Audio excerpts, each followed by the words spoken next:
The scene in Contact where young Ellie is running up the stairs, desperately trying to get to the medicine cabinet to get her father's pills, is nothing short of a cinematic work of art. The shot, envisioned by Robert Zemeckis and brought to life by Don Burgess, depicts Ellie running up the stairs, and at the last second you realize the entire sequence was sort of inside the mirror as the camera pulls back to reveal the medicine cabinet. I've wondered for years how they pulled this shot off, how they put it together. Never quite figured it out until now.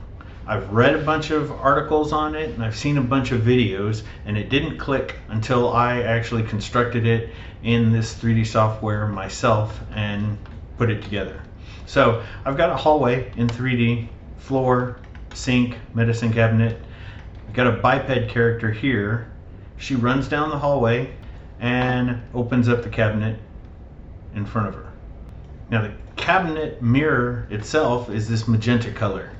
In the actual filming of the movie, they actually covered the mirror with a blue screen so they could key it out. But for our purposes, the magenta color will work fine. So this was accomplished just by 2 shots. The first shot required on set for them to remove the back wall, the sink, and the cabinet.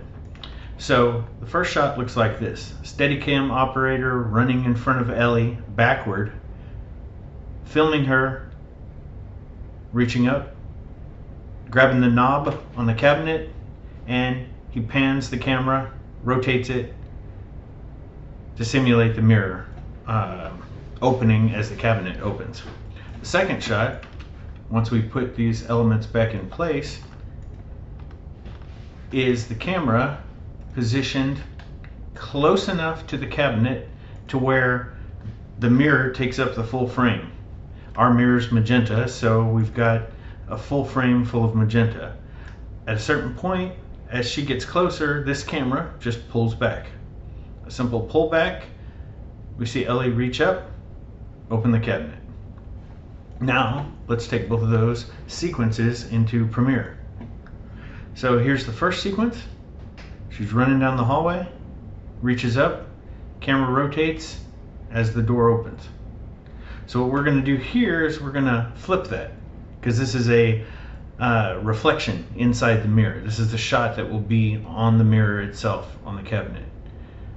So she's running down there, she reaches up, rotates, and you have that first shot.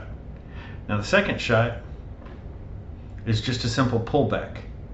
Now since we've got a magenta color here, we can key that out pretty easily.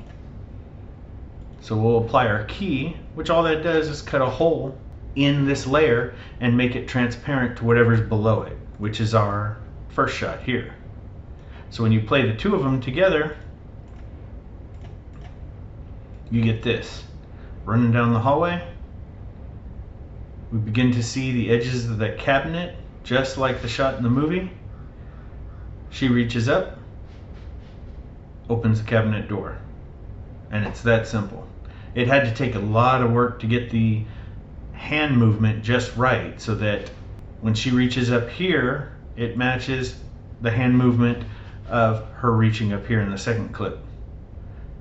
Then I'm sure they went in with digital effects and added the scratches and smudges on the mirror and whatnot to complete the illusion. But in the movie, this pulled it off pretty well. This looked pretty great.